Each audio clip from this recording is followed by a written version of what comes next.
Hello everybody. I'm testing out new camera gear today, so maybe sound will work, maybe it won't. We'll find out. We're going to look at the pistol from a company I know nothing about. This is the Honor Guard from Honor Defense, Gainesville, Georgia. That's as much as I know about it.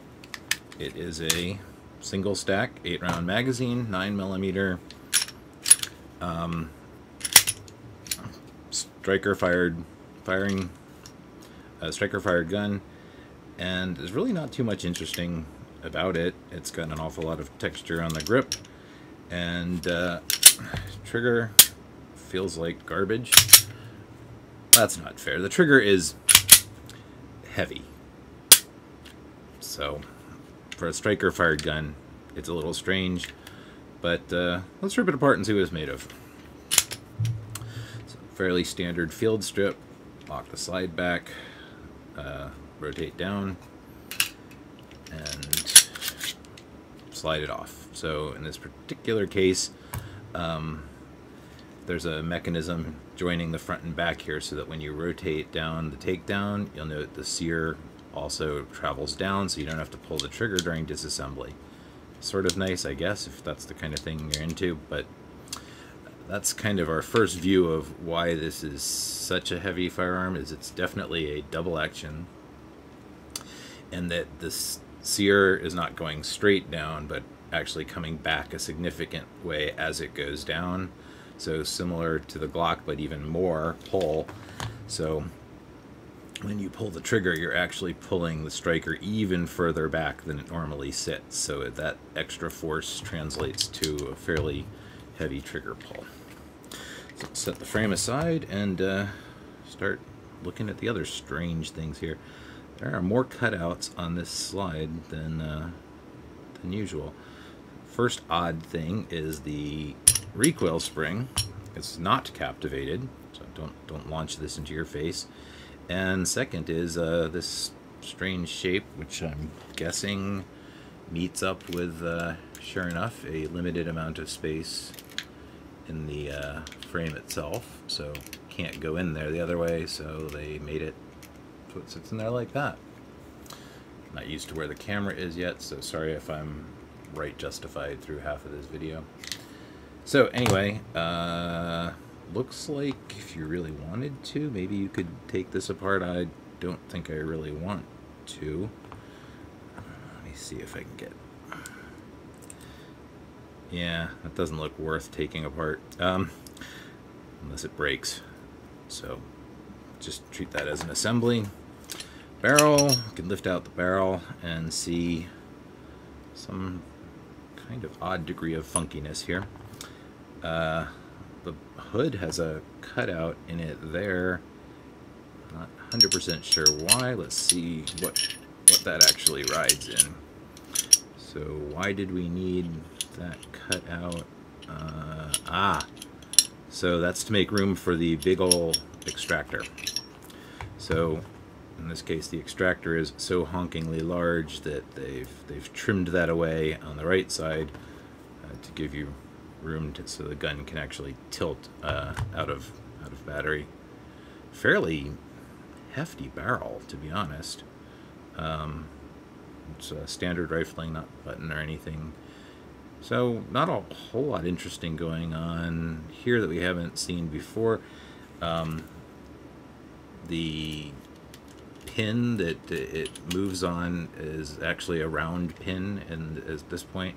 So when the gun is in battery, this ledge here is sitting on that pin. When you fire it, the pin basically slides up into here, so it hits the ramp pulls it down, coming back forward, rides up the other side. So pin is just going in there and locking and unlocking. Not sure why this one needed to be cut halfway down. That looks like it's there to make room for the trigger spring.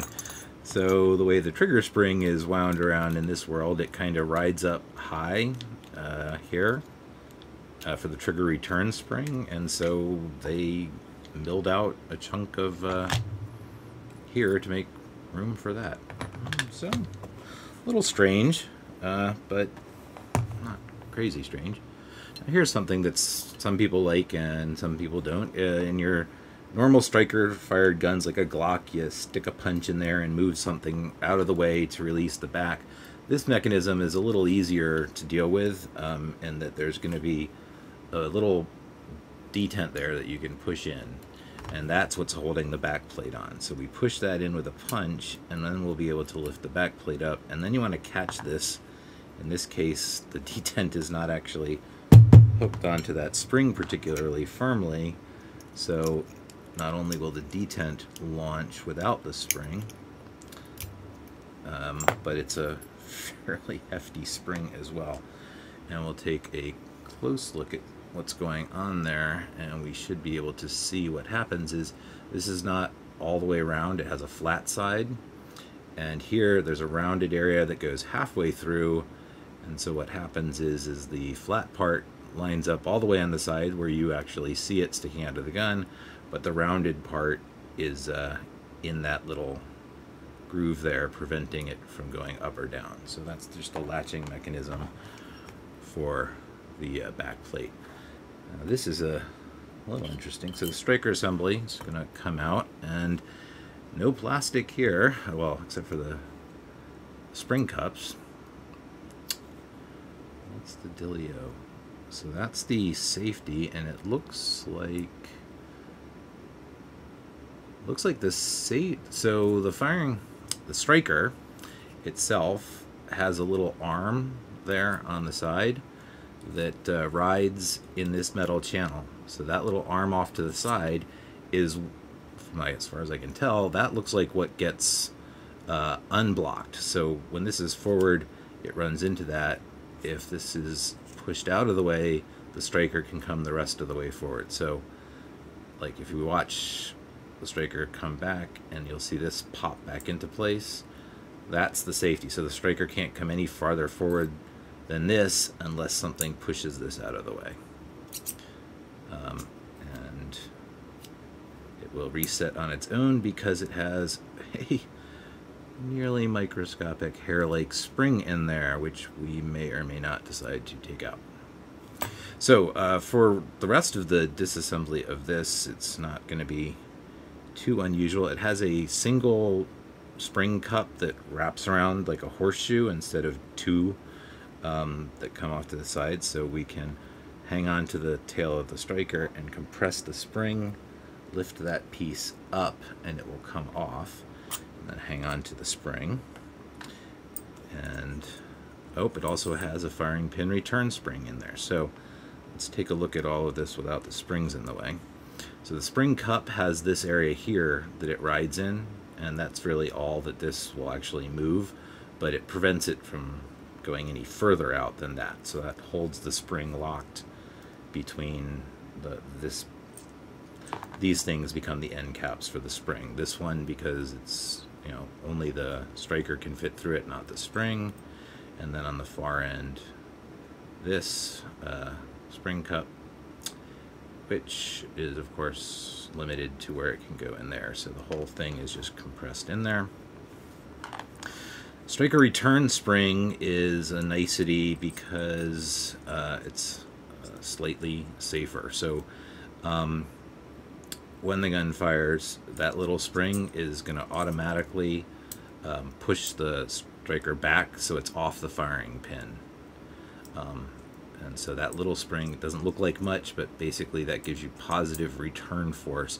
So after it's fired, when it chambers the next round, the firing pin won't be sticking out because this spring and the automatic safety are going to prevent it from, it's going to automatically push it back and keep it from going forward until something disengages the safety again. So Glocks don't have this, that's why you can hear the firing pin rattle freely. So it's just a little extra safety mechanism. And then, holy crap, I don't think I want to take that apart just because it's so tiny. So there's a roll pin in there, but it's a semi-blind hole. So getting that roll pin out is just going to be a world of suck. This is my smallest punch. Oh, it would technically fit in there. So I guess if we really had to, we could knock that roll pin most of the way out. We might deform it in the process and have to use a replacement. But then looking at the rest of this, it looks like it's a coil spring. The one leg is sticking back there, and then the other one's got a 90-degree turn at the end that goes into a hole. So it's probably not too hard to get that repositioned. And then you can see that it's just a big leg there, which there you can see it blocking the passage, not blocking the passage. Is that actually visible? There you go. I'm going to give this a gentle tap to see if it comes out, but man, that looks really tiny to me, and tiny things should not be taken apart unless you absolutely have to, because they tend to be nigh impossible to get back together.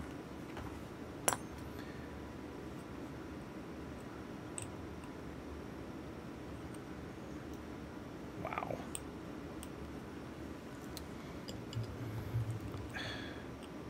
Don't know how I'm going to put any force on this without totally mangling things.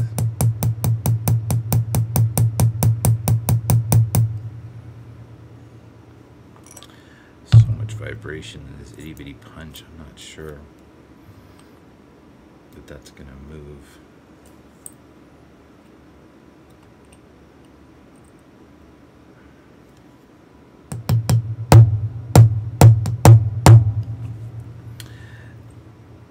Alright, yeah, I'm officially putting this in the bucket of don't take that out unless you've got a really good reason to, because it's going to suck and it's going to bend up punches left and right. So we'll just ignore that for now.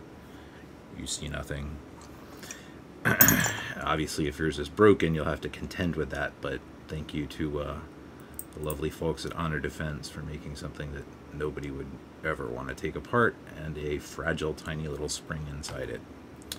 Alright, so let's throw that back together just so we don't lose any parts. Obviously, I'm going to line that back up with the little slidey bit there. And then that sits in the little recess. Shouldn't be too hard to get in there. And then we compress the whole thing down, stick the little cup on, and there it goes back on. And there you can see the whole thing in action. That now out of the gun, you can't really illustrate this exactly because the striker spring is at its maximum length, so the return spring is completely overpowered by it. But in the gun, the spring cup actually gets intercepted about there, and so what happens is the striker is actually free to move back and forth just a little bit with its own, with that little spring. So once, what I'm trying to say is that when you slide this in here, you'll once you get it lined up,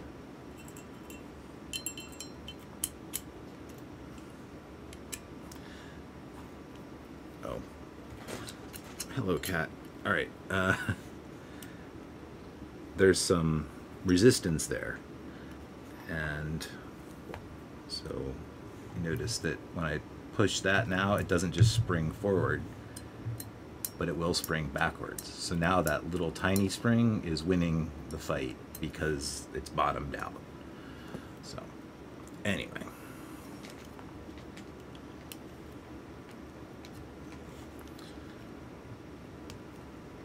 I wonder if I have something in there, because this seems to get stuck really easily.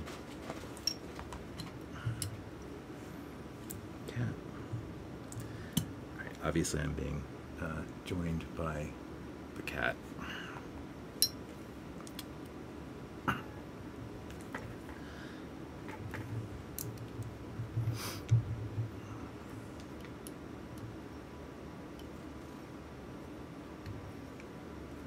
What I'm looking at here is trying to figure out why it kind of pulled in some extra tension, and I'm not really sure why. I think it was just the angle it was sitting at.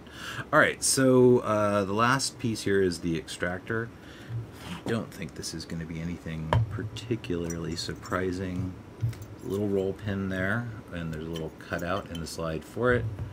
So I'll go ahead and drop that out. I'm going to go from the bottom up in this case. Excuse me, kitty. doesn't like the hammer, so that took off. Okay. So note that the extractor is ridiculously gigantic, but that's a good thing in that it's going to work probably really, really well. There won't be any on-the-fence issues about extraction with this beast. The spring has its own little hole there, nice, conveniently drilled through it to hold the spring. That's kind of nice. And other than that, there's really not a whole lot going on. It is relieved at the bottom to help rounds coming up over it. So that's kind of relieved all the way around, but it also has this big overhanging ledge, which means, you know, you can't put this in from the outside. You have to make sure it's hooked in from the inside when you go to put it back together. And like I said, not a whole lot of interesting things there, so I'm just gonna get that started and drive it back in with the proper roll pin punch.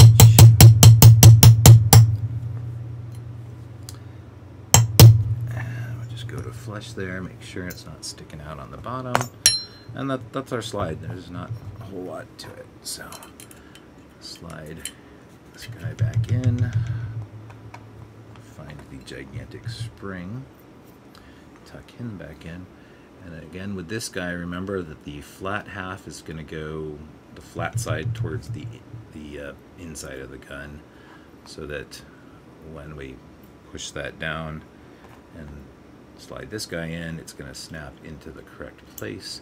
And now here's a good one to be careful at, that you don't launch this across the room.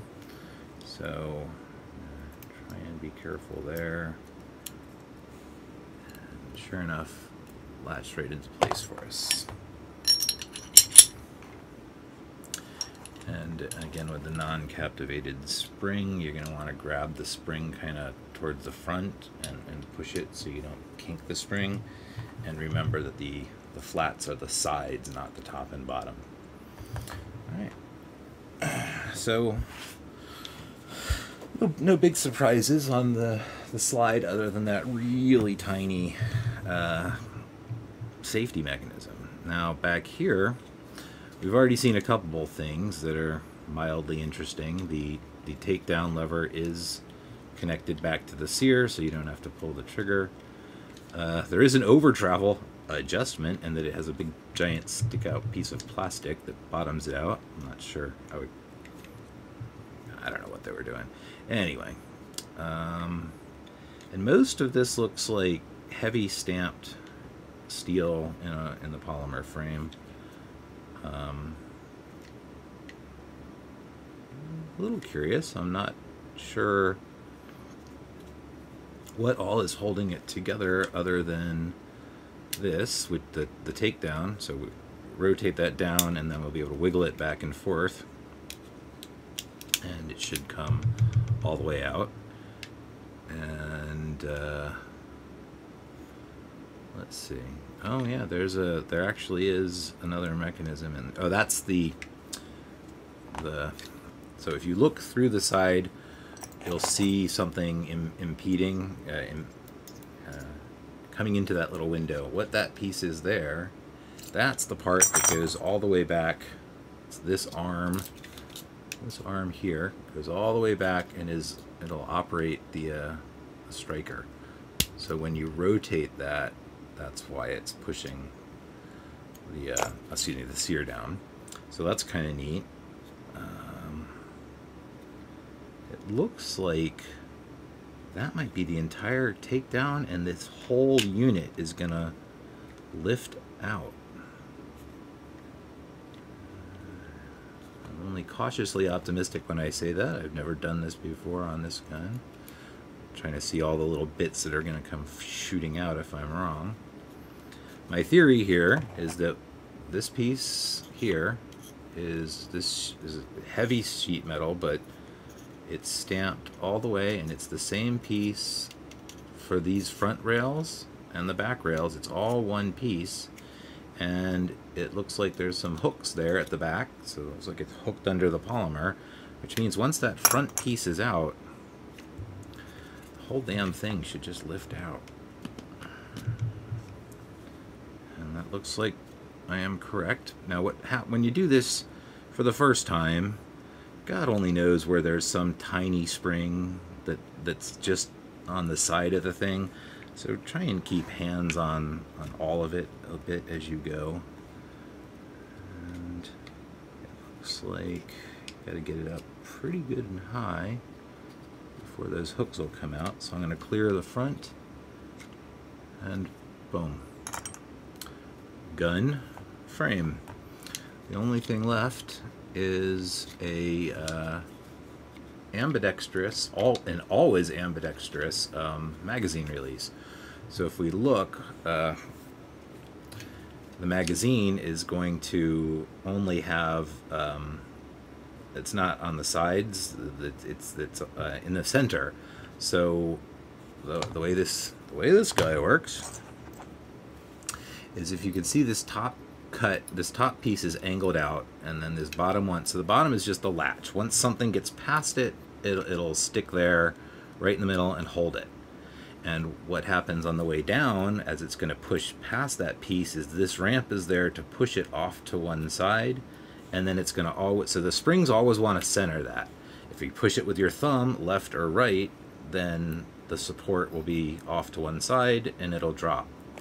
But because that ramp goes down at an angle like this, what we should see when we put it in is that the button will always go towards the right side of the gun. So that's over here. I'm holding it upside down because the ramp is only in one direction, and then it snaps back to the middle.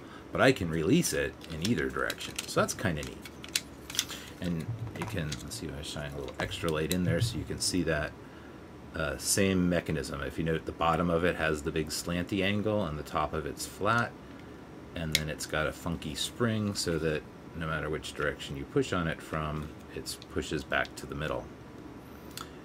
And because those are usually a pain in the butt, I'm not going to dig that out. They're a pain in the butt to get back together. Getting them out tends to not be that hard. You just stick a punch under one of the loops of that spring, or both, and you just kind of lever it up and it'll come up and out. Getting it back together tends to be like a 2-hour ordeal. So don't do it unless you have to, because, you know, obviously you don't have to switch anything around to be left-handed. Up, and there's what I was worried about, parts that just fall out for the fun of it.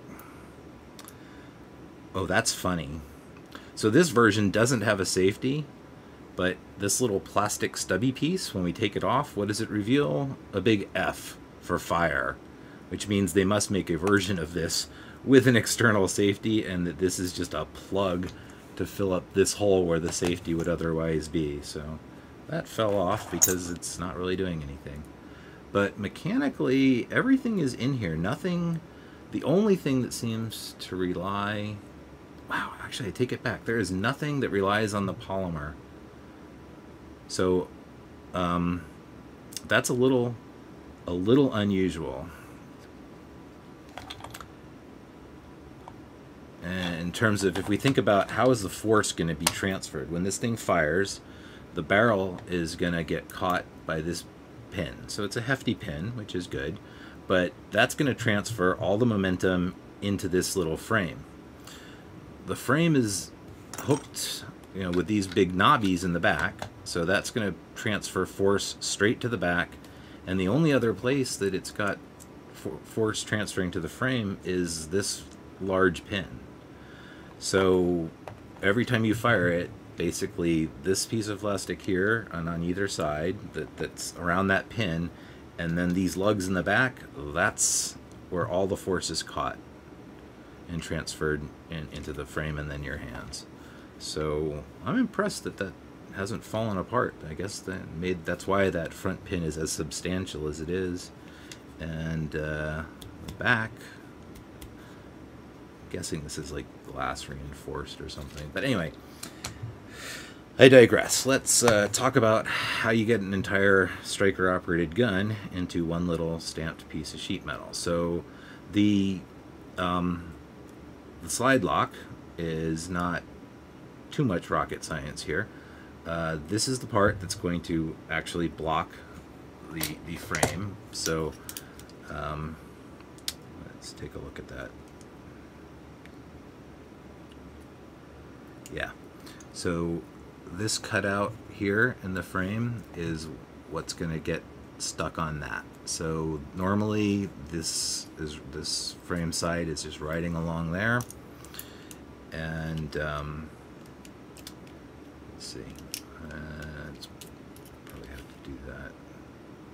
Yeah, I'm not going to do the whole thing that way, but the point is that, you know, when either the magazine follower lifts it up, you know, by pushing up on this piece, or whether you do it with your thumb or your other thumb because it's ambidextrous, the spring that's pushing back is this guy here. So it's a little top hat shaped thing, an upside down top hat sitting in a hole with a spring in it, so that if something pushes down here, it's just a coil spring. So that's nice. A coil spring is fairly substantial, not like the little hairspring on the Glock, so that's gonna last forever. And what else is important to look at from the back? There's a couple different springs here. Let's take a look at, since it's all going to work without making a giant mess. So, oops. Oh, same thing on the other side. Obviously it was an ambidextrous safety that you could put on there. So there's two springs here. One is pushing the sear back up. So even when the trigger is all the way forward, if I push the sear down, it comes back forward. And that looks like it's the spring on the left doing that, which probably is, oh, actually, wow, there's two different springs operating the bar at the same time. So the safety for disassembly, that when you turn this guy to take it down, you will push back on this long lever underneath here, silver bar, and both the trigger return spring is tapped into that bar, as well as the sear spring itself. So while this pushes the that pushes the sear down, both the sear return spring and the trigger return spring bring it forward. When I'm just pulling the trigger, obviously that piece doesn't move normally when the gun's being operated. Cat hair. When I pull the trigger, now it's this trigger bar over on the right side of the gun, and let's see how it interacts. It's got,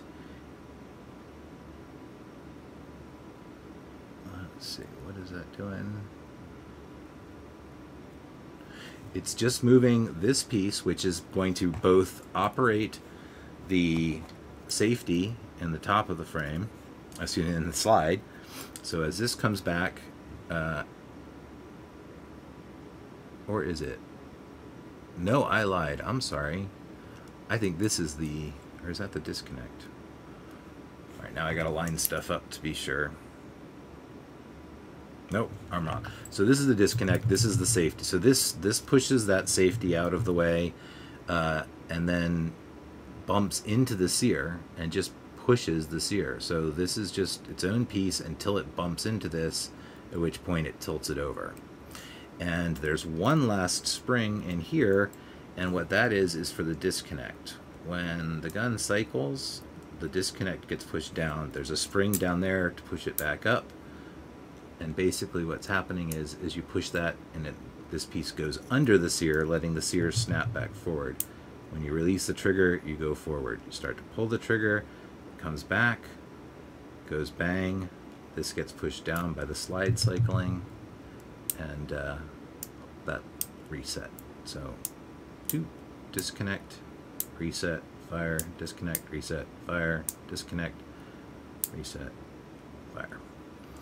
So the trigger bar is held up by the spring on the right, and the sear is held up by the spring on the left.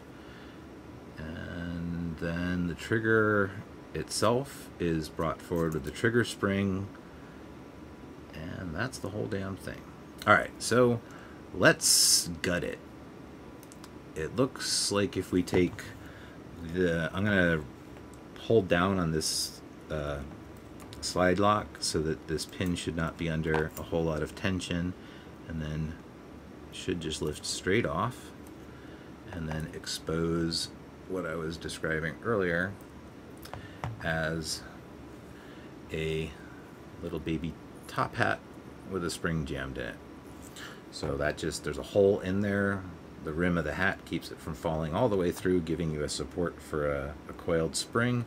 And you can see from the wear mark on the bottom where it sits, it just sits under there. And that's the operating force for that. And then this is so substantial because it is catching, it's also the action, the barrel tipping, it's the lug that tips the barrel for us. So with that removed, everything still functions 100% the same. So what's the safest thing to take apart next? I think I want to remove the trigger first. So I'm going to take this spring and just pop it off that way.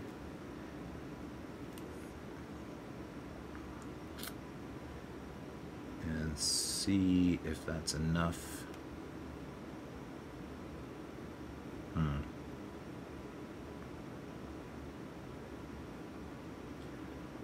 Looking at all of the different ways this is connected.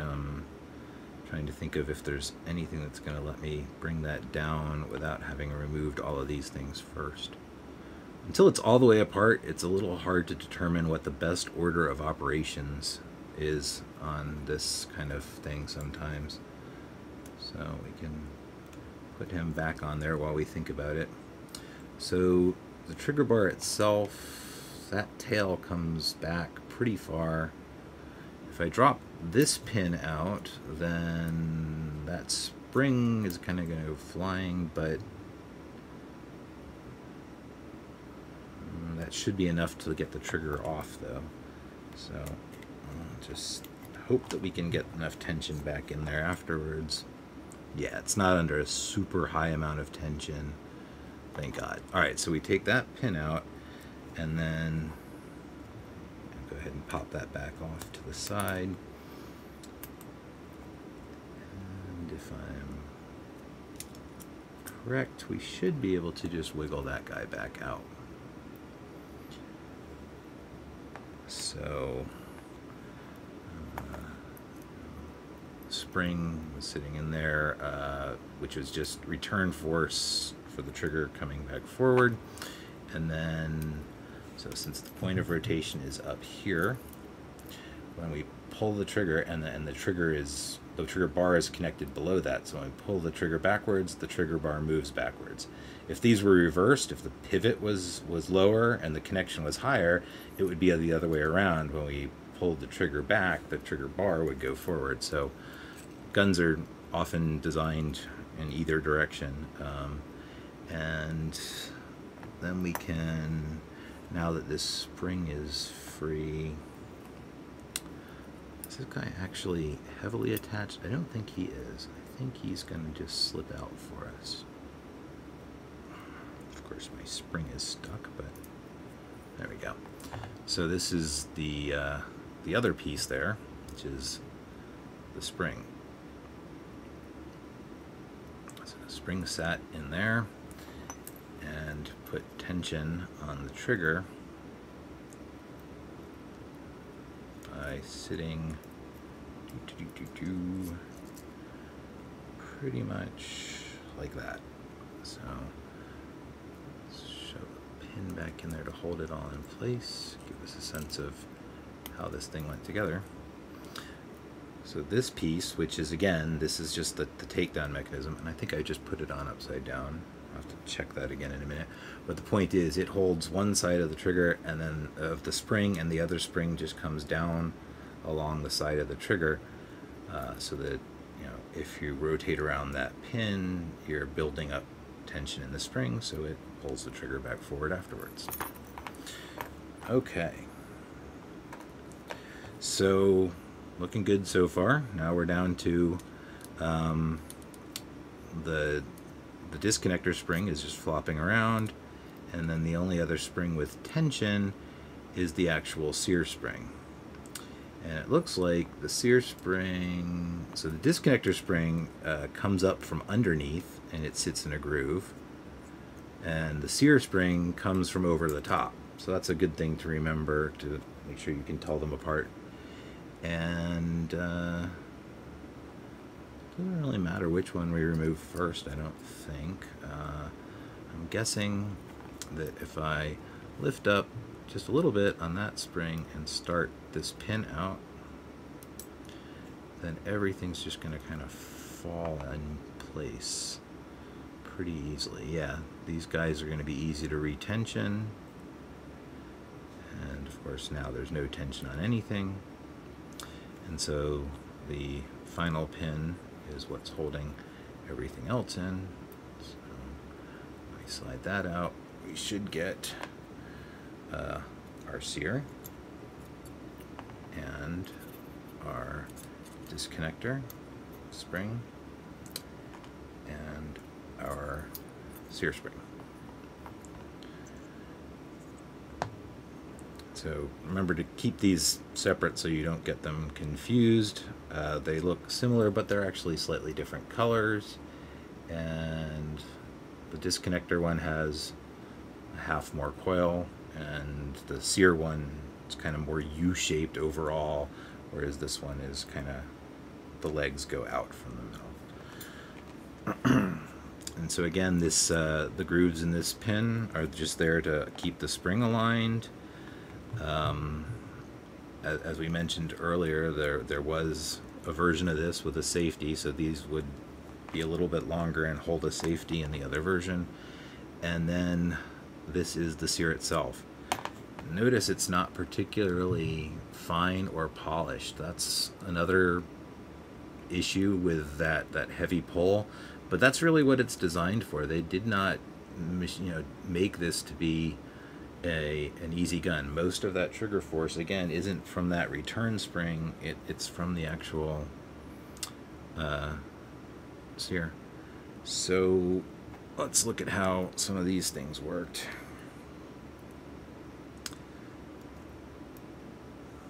Where did this sit? I feel like, is this just sitting here and it pushed it back? Doesn't seem very efficient.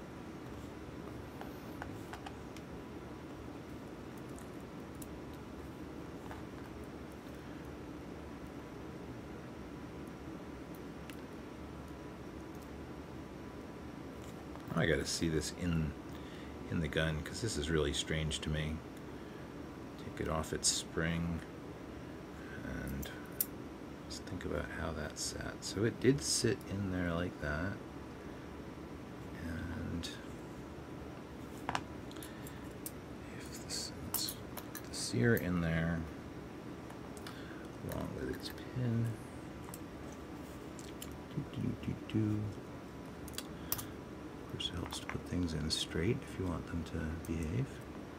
Alright, so we'll put our sear in there like that, and let's think about how did this thing interact with it. So the fat end is the top. Oops. And now it's on the floor.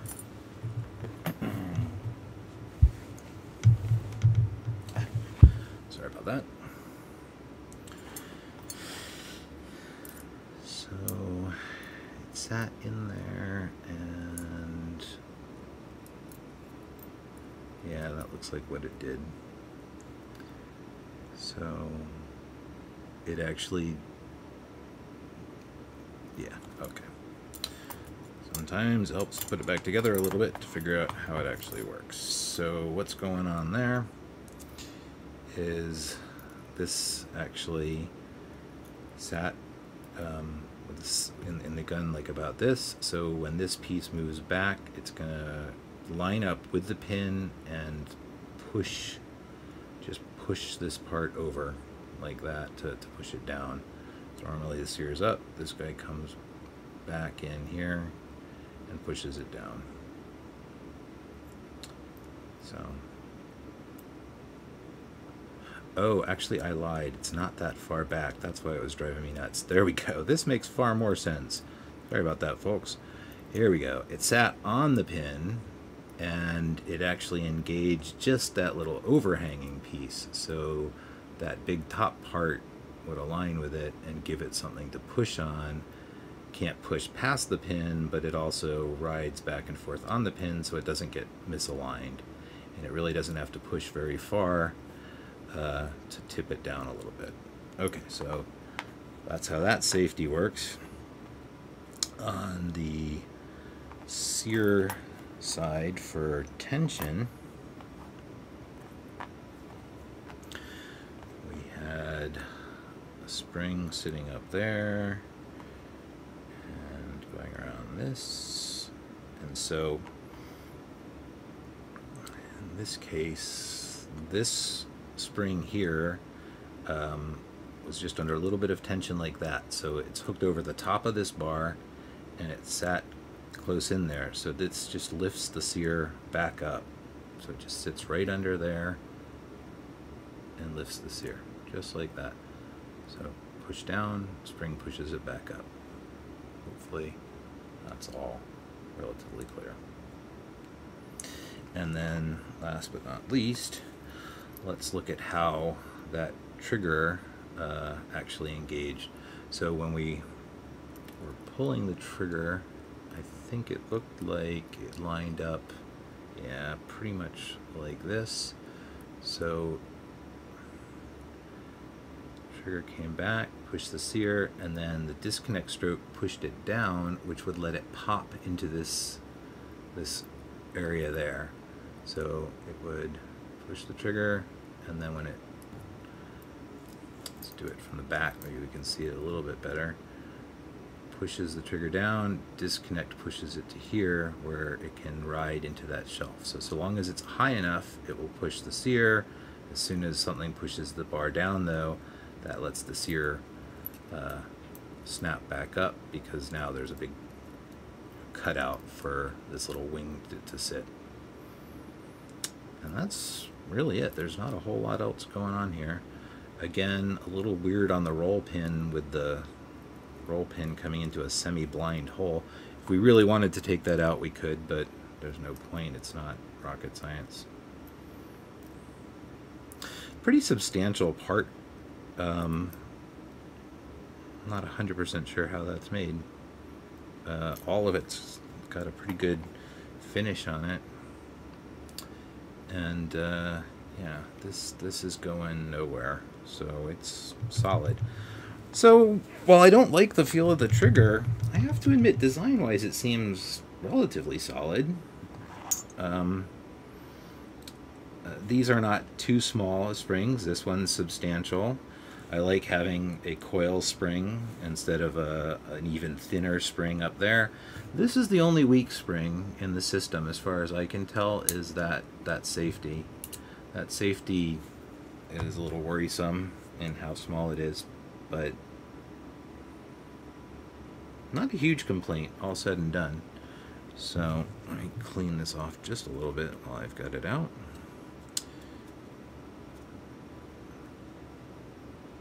Really nice parts too. Everything is really well finished. I'm just surprised they decided not to go with a polished sear system, but that's about it. So reassembling, I think the only tricky part is just remembering which way your springs go. So the disconnector spring is on the right of the gun, and remember that the hook is coming up from the bottom on that one, whereas the sear is on the left side of the gun, and the hook will come down from the top. So that's what we have to do to get the thing together. Now it's a matter of just fumble fingering my way through that process. So we'll start the pin, stick that on. We'll try and get the sear into place, slide that one through the sear, and then this one coming up from the bottom, try and just tuck him in as well.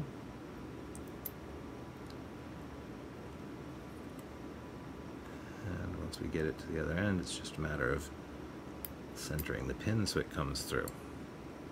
So Pin number 1, that wasn't so bad. Now pin number 2 doesn't look too hard at all. You just want to make sure that the disconnect spring is going to be below it. So we make sure that the disconnector spring is down there. Oh, wait a minute. These are not centered, and so you can kind of tell already they should be left justified. So the sear is on the end that's closest to the far side. So this longer side and the shorter side is the left. And again, we just want these kind of in the right orientation. So that one is down. So once we're past there, pretty good. And now this is the only semi-difficult part, I'm thinking, is that I have to get this spring under tension past my pin there. So not a lot of tension, I don't think. Of course, my fat fingers are not going to cooperate.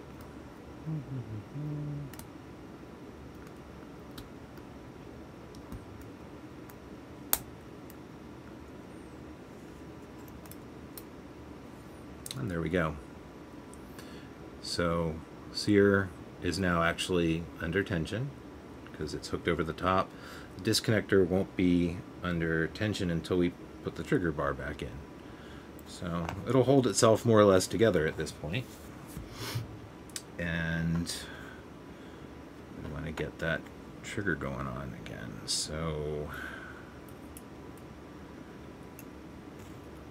this piece came in from the inside, so I think we're gonna have to rotate it a little bit upside down just to get it seated, because yeah, so that's its final orientation. So you have to kind of wrap it on so it has that 90-degree.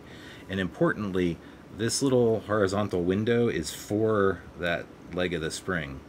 So putting this guy back together, we're gonna have to kind of line all that up. First of all, though, is that the back end has to hook around the bottom pin. So make sure that's lined up, and then hopefully the rest of this guy will just kind of hop into place on his own. And he did. So now we're going to slide the trigger up and just kind of eyeball everything into place there. Doesn't have to be perfect, just enough to get it going. And we'll take a thin punch and kind of just run it through all that to help line it up. And so we can check everything position-wise. Oh, and I made a mistake because I have the disconnector bar hanging down underneath. If I put this pin in, we'd never be able to get that in. So let's try that again, and we'll be clever and position this properly first. You can even probably hook that spring if we really want to be clever. Or maybe not. Gotta think about that.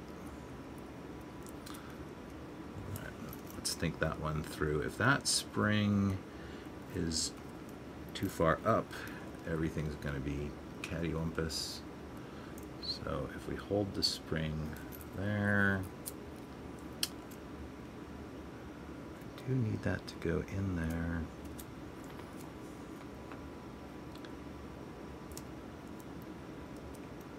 Maybe it doesn't really matter when we get that spring out of our way. So we can do it earlier or later.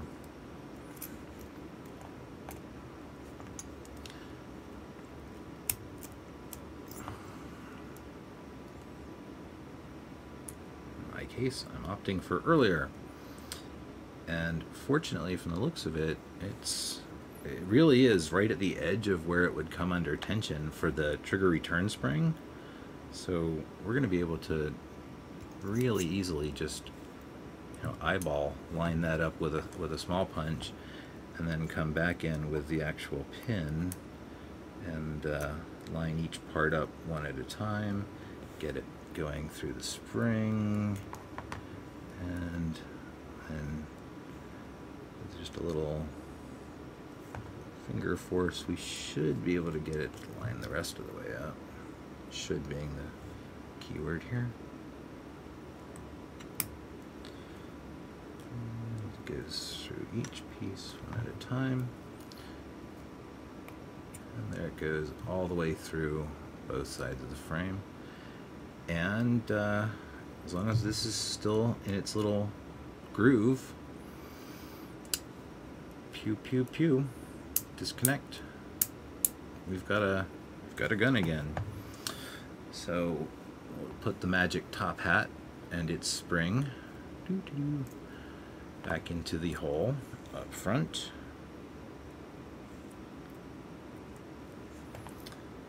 And this guy just sat right on top. Make sure that spring isn't kinked under him, so we came straight down on that spring, and then just put it under a little bit of tension as we guide that big old pin back through the frame as well. Check that we have springiness, and we do. And in my case, we will reapply the hide the fire marking, and again, these little rounded lugs at the back are going to tuck in, and then the rest of it's just going to drop in. We'll have to pull the trigger like just 1/8 of an inch to get it going, but then it'll just drop straight down. The reason that this has a big chunk machined off of that leading edge is to help you get it started past the thing that pushes the sear down. So when you stick this in there, that's the first thing that's happening, is you're actually going to see that we're operating that little lever.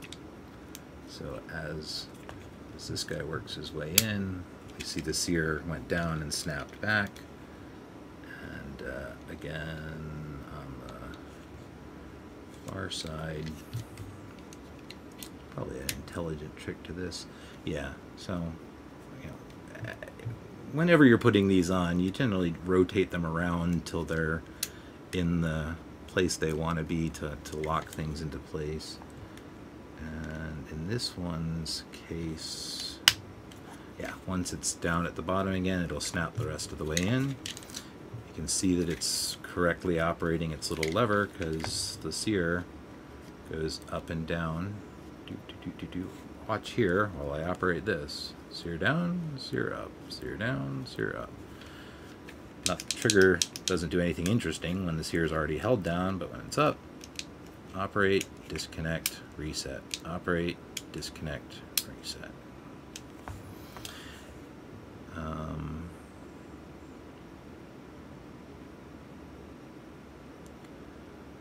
What I'm looking at now is to see, okay, so some people get confused about how disconnectors work in this world of semi-auto pistols. So we know what this is going to do. It's going to push on the little tiny lever with the tiny spring to operate the safety.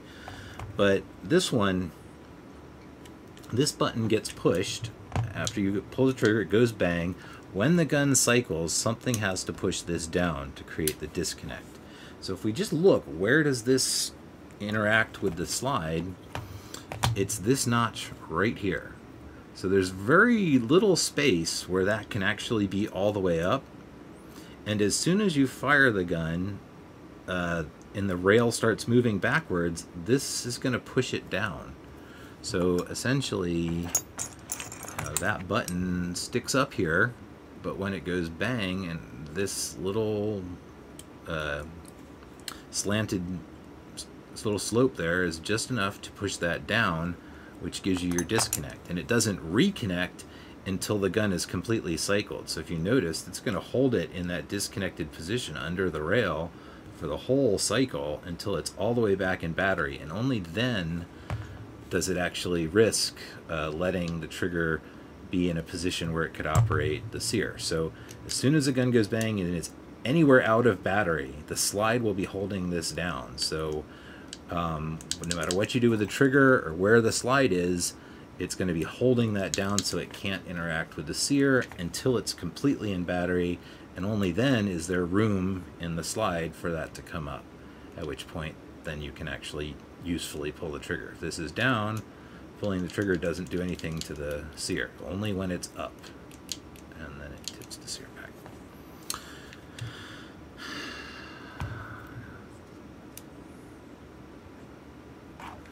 I'm looking at the other aspects of this thing's design and wondering...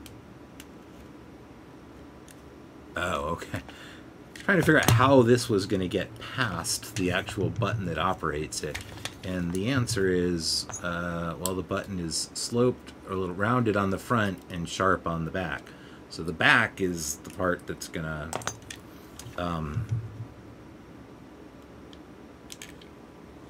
I'm sorry, so as I'm putting the gun together, it's going to ride up the back side of that switch. And... Is that right? Yeah. And then the curved side is just going to push the trigger bar down. So it will actually do a... well, two things are going to hold it down. One, the frame will push down here, and even if it missed here, it would still push this one down far enough to get behind it. Sorry about that, babbling. So, takedown bar down. We slide that on. Go ahead and put it in the locked position. Snap that back up.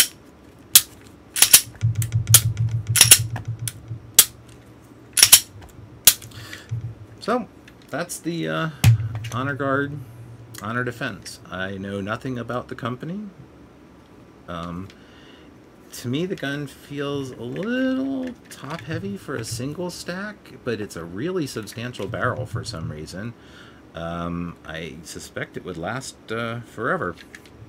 I don't see anything in there that's going to break soon, with the exception of that itty-bitty spring involved in the striker safety. But from the rest of it, seems like a pretty reasonable gun. Comes with a ridiculously bright set of sights. And magazine has a extension built into it, so that gives you more to grip than it would seem when you don't have that in there. So for those with big hands, it's still, you know, lets you get most of that third finger on the gun. That's just, you know, decorative, so to speak. It's not required for the gun. And they probably make a 7-round version that's just 1 round more compact. I don't have the original box, so I don't know. And it is a little weird that for, I mean, it's a single stack, mostly single stack magazine. In other words, it is wider down here, so it could stack a little bit more, but they still only went with 8 rounds. So what are you gonna do? It helps to put these things on the right way if you want to put the gun back together. Hope you had fun. See you next time.